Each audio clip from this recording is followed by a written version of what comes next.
ilmu pengetahuan dan teknologi sangat fenomenal. Bisa dikatakan di luar batas ambang pemikiran dan imajinasi umat manusia secara umum. Juga dampak dari ilmu pengetahuan dan teknologi itu sendiri yang sangat dahsyat dan memukau, sehingga keberadaan ilmu pengetahuan dan teknologi sudah sangat menentukan, malahan sudah sangat mendominasi di segala bidang kehidupan umat manusia. Yang lebih parah, selain membuat manusia sangat tertolong dan termudahkan, nyaman dan menyenangkan dalam menjalani hidup dan kehidupan, atau bisa dikatakan ilmu pengetahuan dan teknologi adalah sahabat manusia yang paling dekat, yang paling serbaguna, dan paling menyenangkan. Juga ilmu pengetahuan dan teknologi yang dahsyat dan fenomenal ini adalah musuh besar manusia itu sendiri, yang telah menyingkirkan manusia itu dari kesempatan menjalani hidup dan kehidupannya, atau dalam memiliki kehidupan yang baik dan layak. Artinya, ilmu pengetahuan dan teknologi sudah dan akan merebut dan memangsa masa depan manusia itu sendiri. Ini bisa kita lihat bagaimana kecerdasan artifisial atau kecerdasan buatan seperti teknologi yang sangat canggih mengerjakan atau menggantikan manusia yang selama ini melaksanakannya. Seperti robot, transportasi, telekomunikasi, mesin-mesin yang sangat canggih, dan akhirnya menurut kesimpulan riset, kurang lebih 1,5 miliar pekerjaan yang selama ini dikerjakan manusia atau lapangan kerja yang diperuntukkan dimiliki manusia sudah dikerjakan oleh robot dan teknologi yang sangat-sangat canggih di berbagai bidang.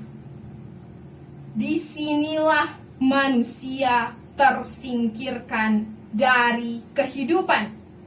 Hal ini membuat manusia tanpa pekerjaan, miskin dan melarat, terhina atau tidak punya martabat dalam kehidupan nyata dan seharian.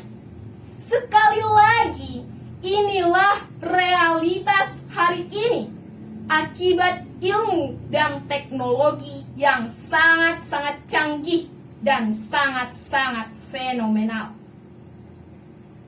Disinilah perlu orang tua, pemilik generasi milenial, guru, pengasuh, pengayom, atau pendidik generasi milenial, juga masyarakat tempat generasi milenial bersosialisasi dan berinteraksi, juga pemerintah sebagai pemangku kekuasaan dan tanggung jawab yang paling besar, menyadari bersama-sama dengan generasi hari ini berbuat yang terbaik untuk mempersiapkan setiap generasi memiliki kemampuan maksimal, keahlian yang mumpuni di berbagai bidang ilmu pengetahuan dan teknologi, sehingga menuju jalan raya dengan motor dikendarai dul.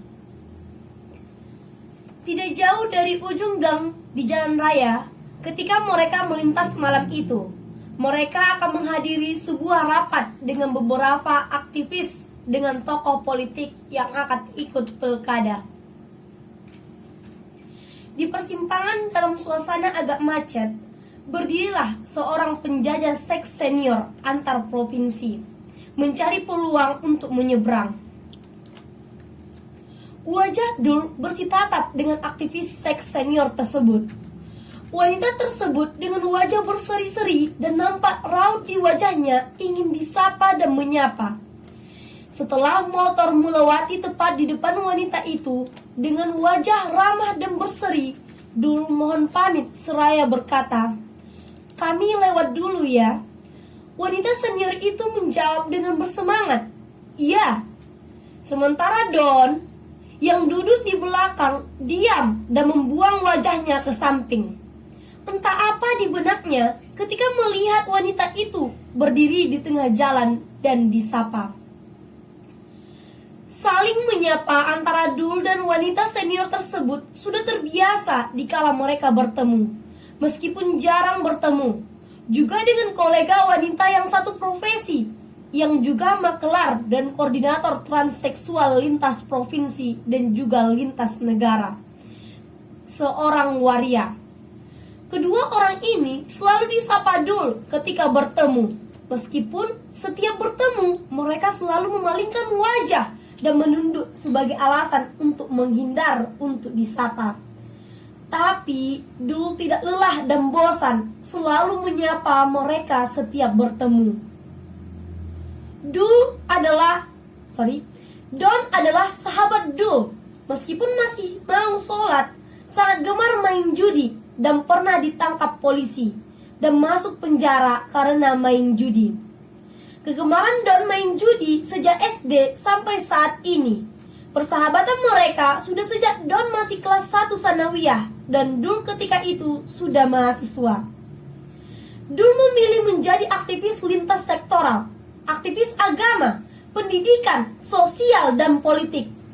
Tidak seperti aktivis kebanyakan, aktivis Dul memilih paradigma berbasis humanisme dan pluralisme.